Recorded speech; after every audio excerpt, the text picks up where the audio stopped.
నమస్తే, ఎలా ఉన్నారు దోస్తులు? బాగున్నారా? మేమైతే చాలా చాలా బాగున్నాం. మీరందరూ కూడా బాగుండాలని మనస్ఫూర్తిగా కోరుకుంటున్నాం. ముందుగా ఈ రోజు లత గారు మనకు ప్రతి ఒక్క వీడియోలో మనకు సపోర్ట్ చేస్తూ మనల్ని వెన్నంటూ ఉంటున్న లత గారి బాబుది పుట్టినరోజు ఉందండి ఈరోజు. హర్షవర్ధన్ రెడ్డి, మీరందరూ బ్లెస్ చేయండి. లత గారు అయితే మన ఎంఎన్ కార్టూన్ ఛానల్కి ఒక వెన్ను ఎముకలాగా ఉన్నారు. చాలా మంచిగా కామెంట్ చేస్తారు, ప్రతి ఒక్క వీడియోని సపోర్ట్ చేస్తూ ఉంటారు.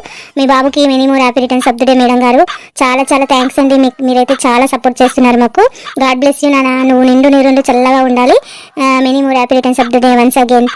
ఇలాంటి పుట్టినరోజులు మరెన్నో జరుపుకోవాలని మనస్ఫూర్తిగా కోరుకుంటున్నాను. గాడ్ బ్లెస్ యూ నాన్న హర్షవర్ధన్ రెడ్డి. ఇంకొకరి బర్త్డే కూడా ఉందండి, సంగీత గారి పాపది, అక్షితది. Many more happy returns of the day Akshitha. God bless you చిట్టి తల్లి, నువ్వు నిండు నూరేళ్ళు చల్లగా ఉండాలని మనస్ఫూర్తిగా కోరుకుంటున్నాం. ఇలాంటి పుట్టినరోజులు ఎన్నో జరుపుకోవాలని, నీ జీవితంలో అనుకున్నవన్నీ సాధించాలని మనస్ఫూర్తిగా మా ఎంఎన్ కార్టూన్ తరపున కోరుకుంటున్నాం. తల్లి, మీ ఇద్దరికి many more happy returns of the day. Ganga చెప్పినట్టు నిజంగానండి, మనకు ఎంఎన్ కార్టూన్ ఛానల్లో ప్రతి ఒక్క వీడియో కింద లత గారి కామెంట్ లేకుండా అయితే ఉండదండి. చాలా చాలా సపోర్ట్ చేస్తున్నారు Latha garu. Harshavardhan Reddy, god bless you నాన్న, నిండు నూరేళ్ళు చల్లగా ఉండాలని, ఇలాంటి పుట్టినరోజులు నీ జీవితంలో మరెన్నో జరుపుకోవాలని, నువ్వు అనుకున్న లక్ష్యాలన్నీ నీ జీవితంలో నెరవేరాలని మనస్ఫూర్తిగా కోరుకుంటున్నాం నాన్న. మన ఎంఎన్ కార్టూన్ తరపున ప్రతి ఒక్కరి తరపున many more happy returns of the day. Akshitha తల్లి, నీకు కూడా many more happy returns of the day. God bless you మా, నిండు నూరేళ్ళు చల్లగా ఉండాలని మనస్ఫూర్తిగా కోరుకుంటున్నాం. మా ఎంఎన్ కార్టూన్ తరపున అందరి తరపున నీకు many more happy returns of the day. వీళ్ళిద్దరు చెప్పింది 100కి 100 నిజమండి. లత గారు, మీ బాబు పుట్టినరోజు అంటే మాకు కూడా చాలా సంతోషం అండి. మా ఎంఎన్ కార్టూన్ తరపున అయితే ప్రతి ఒక్కరం సంతోషంగా ఫీల్ అవుతున్నాం. Many more happy returns of the day. God bless you నాన్న హర్షవర్ధన్ రెడ్డి, నువ్వు ఇలాంటి పుట్టినరోజులు మరెన్నో జరుపుకోవాలని మనస్ఫూర్తిగా కోరుకుంటున్నాం. సంగీత పాపకి మెనీ మోర్ హ్యాపీ రిటర్న్స్ తల్లి. గాడ్ బ్లెస్ యూ, ఇలాంటి పుట్టినరోజులు మరెన్నో జరుపుకోవాలని మనస్ఫూర్తిగా కోరుకుంటున్నాం. సంగీత, అనిత, సోని స్మైలీ, వీళ్ళంతా మనకు, నవనీత, శ్రీనివాస్, ప్రతి ఒక్కరు మనకు ఒక ఫ్యామిలీ లెక్కనండి. అందరూ మన కామెంట్ చేసే ప్రతి ఒక్కరు, కానీ కొంతమంది నేమ్స్ అయితే బాగా గుర్తు పెట్టుకున్నామని ఊరికే వాళ్ళ నేమ్స్ అయితే చెప్తూ ఉంటాము. చాలా చాలా థ్యాంక్స్ అండి, మీరైతే ప్రతి ఒక్కరు సపోర్ట్ చేస్తూ ఉన్నారు. ప్రతి ఒక్కరి నేమ్ను మెన్షన్ చేయనందుకు సారీ అండి, ఎందుకంటే ఓన్లీ విషెస్ మాత్రమే చెప్తున్నాం, వేరే వాళ్ళ పేర్లు మాత్రం చెప్పట్లేదండి, మనకు వద్దు. మీకు ఏ విషెస్ ఉన్నా కానీ పెళ్లి రోజు, పుట్టినరోజు ప్రతి ఒక్కరికి మేమైతే విషెస్ చెప్తామండి. ఒక రోజు 2 రోజుల ముందు అయితే కామెంట్ చేయడం మాత్రం మర్చిపోవద్దు ఫ్రెండ్స్ ప్లీజ్. ఎందుకంటే ఒక రోజు వీడియో చేయకపోయినా నెక్స్ట్ రోజు ఆ వీడియో కింద కామెంట్ చూసి ఖచ్చితంగా విషెస్ అయితే చెప్తామండి. ఏదో ఒక రోజు మాత్రం వీడియో చేయకపోతేనే మిస్ అవుతుండొచ్చు, దానికి మీరు ఫీల్ అవ్వద్దు. ఫీల్ అవుతే సారీ అండి, చాలా చాలా బాధపడతాం ఆ రోజు మేము. ఎందుకంటే మనమంతా ఒక ఫ్యామిలీ లెక్క ఉంటున్నాం ఫ్రెండ్స్. మీరందరూ ఏమనుకోవద్దు. వీడియో చూడగానే వెంటనే లైక్ చేయండి, షేర్ చేయండి, కామెంట్ చేయండి. కొత్తగా ఎవరైతే చూస్తున్నారో మన ఛానల్ని సబ్స్క్రైబ్ చేసుకోండి. మరి ఇంకెందుకు ఆలస్యం, ఇంటింటి రామాయణం 112వ ఎపిసోడ్ అండి. పదండి వెళ్దాం.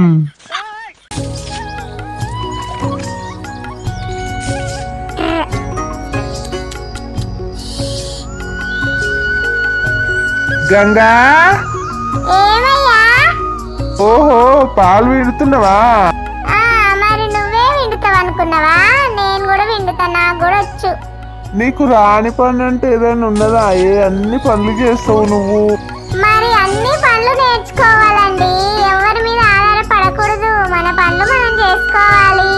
అవునవును, పిండు ఎప్పటికీ నేను ఉంటాను, ఏదో పని మీద పోతుంటా, అన్ని పనులు చేయాలి. కానీ ఇక నేను మేత కోసుకురాని కోతా, నువ్వు వచ్చే కల్లా పాలు విండి అన్ని కలిపి పెట్టు, నేను వచ్చి పోసి వస్తా. కానీ సరేనయ్యా, నువ్వు మేత తీసుకురాపో, పోయి తొందరగా, అప్పటికల్లా నేను పాలు కలుపుతా, అన్ని పెడతా రెడీగా, వంట కూడా చేస్తా పో. గంగక్క, ఇంకా కాలేవేందక్కో, ఈరోజు లేట్ అయింది పాలు వెతుకుడు. అవునా రీత, ఇగో పొద్దున తొందరగానే లేద్దాం అనుకున్నా కానీ నిద్ర పట్టేసింది, లేట్ అయింది. ఇదంతా పని చేసే కల్లా గీయాలైంది. ఈరోజు పాలు వెతుకుడే లేట్ అయిపోయింది.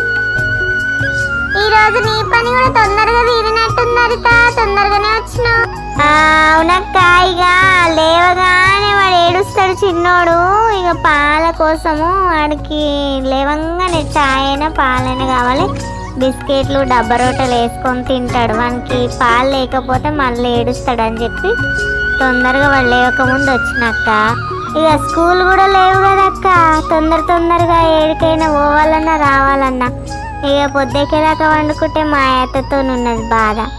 అది కొండ్రాల కొల్లిది, ఊకే తిడుతూనే ఉంటుంది, ఇల్లు మీద వేసి పిల్లి మీద వేసి. అవునే, మీ అత్త ఇంకా మారది. ఆ పిల్లి మీద వేసి, ఆ అక్క మీద వేసి, ఈ అక్క మీద వేసి తిడుతుంది. ఎప్పుడు మారుతారో ఏమో ఈ అత్తలంతా ఇట్టనే ఉంటారు. నేనే మంచి జీవితం ఉందక్క, అత్త లేదు మామ లేడు నీకు. అత్త లేడు మామ లేడని చూస్తున్నావు, మీ బావనే నాకు అత్త మామ అన్ని. జర్ర పొద్దెక్కేదాకా లేవకపోతే ఏమే గంగా ఇంకా లేవలేవు అని ఒరుతనే ఉంటాడు. గడ్డి కోసుకొస్తున్నాడు. ఇప్పుడు ఈ మధ్య జర అప్పుడప్పుడు బల్లకాడికి కూడా పోతున్నాడు. కానీ ఇక ఆయన పని చేయకుండా తిరిగే రోజైతే నాకు సుక్కలు కనబడ్డాయి. ఇప్పుడు జర మారుతున్నాడు అంతే. అవును, అది కూడా నిజమేనే అక్క. నీకు మొన్నదాకా మీ కొడుకుండే కదా, వాంతో కూడా బాధనే ఉండే. వాళ్ళిద్దరాలు మొగలు వేరే కాపురం పోయి నుంచి జర మంచిగా ఉంది నీ సంసారం. ఇప్పుడు 2 పిల్లలు, మీరు 2 మొగలు మంచిగా చేసుకొని మంచిగా తినొచ్చు ఉండొచ్చు. ఇంకెందుకు ఎక్క బాధ? ఏం బాధ లేదు మాకు. కానీ పిల్లల చదువుల గురించి ఇప్పుడు హైదరాబాద్ పోతుందంట స్వీటీ. పెద్ద చదువుల కోసం దూరం పోతా అంటుంది. కానీ ఆ పిల్లని ఇరసబెట్టి మేము ఈడ ఆమె ఆడ ఈ రోజులు చూస్తేనేమో బాధలేవు. ఇక మాకేమో ఎట్టి కష్టం, ఈ భూమి కష్టం చేసుకొని నిన్నే ఉండాలి. హైదరాబాద్లో కొంటి పోయి బతకాలంటే మాతోని కాదాయే, పల్లెటూరుని బుద్ధి కాదాయే మనకు. ఇక అది పోతా అని వెళ్ళాడుతుంది. 2-3 రోజుల నుంచి నేను డిగ్రీ అక్కడనే చేస్తా హైదరాబాద్లో అంటుంది. వాళ్ళ డాడీ ఇష్టము, దాని ఇష్టం, ఇక నాకైతే తెలియదు. లేదక్క పంపి, నువ్వు హైదరాబాదు అని ఎంత దూరం అనుకుంటావు.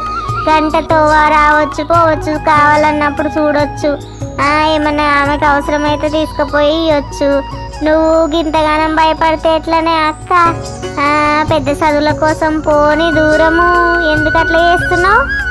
ఏమోనే, ఈ రోజులలో దూరం పంపించే రోజులు కాదు కదా. మాకు కూడా పిల్లలు చదివిపియాలి, పెద్ద చదువులు అనే ఉంది. కానీ ఆడవిళ్ళను దూరం పంపించాలంటే జర ఈ ప్రపంచంలో జరిగేటివి చూస్తుంటే భయమైతుంది హరిత. అందుకే జర వెనక ముందు అవుతున్నా నేను. కానీ మీ బావగారు అంటున్నారు పంపిద్దాం, ఏం కాదు మనం చూడ్డానికి పోతాం కదా అంటున్నాడు ఆయన. ఇక నేనేమో భయపడుతున్నా. అది చిన్నోడైతే ఇన్ని ఉంటాడు. కానీ ఈమెనే డిగ్రీ కోసం హైదరాబాద్ పోతా అంటుంది. ఇక ఏమవుతుందో చూడాలి. ఏం కాదక్క, నా మాటిని పంపించేసేయి. సరే చూద్దాం ఇక ఏమవుతుందో. అది కానీ ఏం చేస్తాం, మన చేతిలో ఏముండదు. ఇక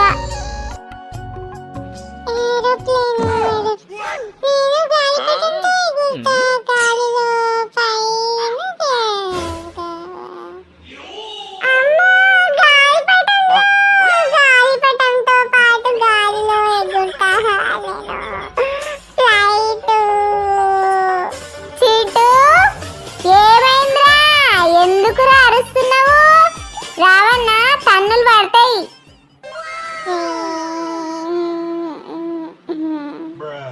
ఏమైంది? వీడు ఏదో గునుస్తా ఉన్నాడు, ఏదో అరుస్తా ఉన్నాడు. అసలు వీడు లేచిండా లేవలేడా? వెళ్ళి చూసొద్దాం ఒకసారి. అది సంగతి, నిద్రలోనే అరుస్తున్నాడు వీడు. ఇంకా ఏంది గంటగానం అరుస్తున్నాడా అని నేను అనుకుంటున్నా. ఉచ్చ కూడా పోయొచ్చాడు మంచం మీద ఇప్పుడు. అరే చింటూ,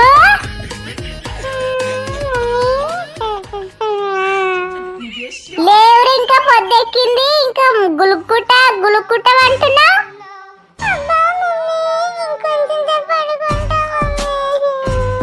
వయమ్మో 8 అవుతుందిరా, ఇంకా లేవురా. స్కూల్ లేదు కాబట్టి ఇష్టం వచ్చినంతసేపు అంటవారా? చింటూ లేవు, మీ డాడీ కొంచెం వెళ్ళిపోయేదు. లేవు.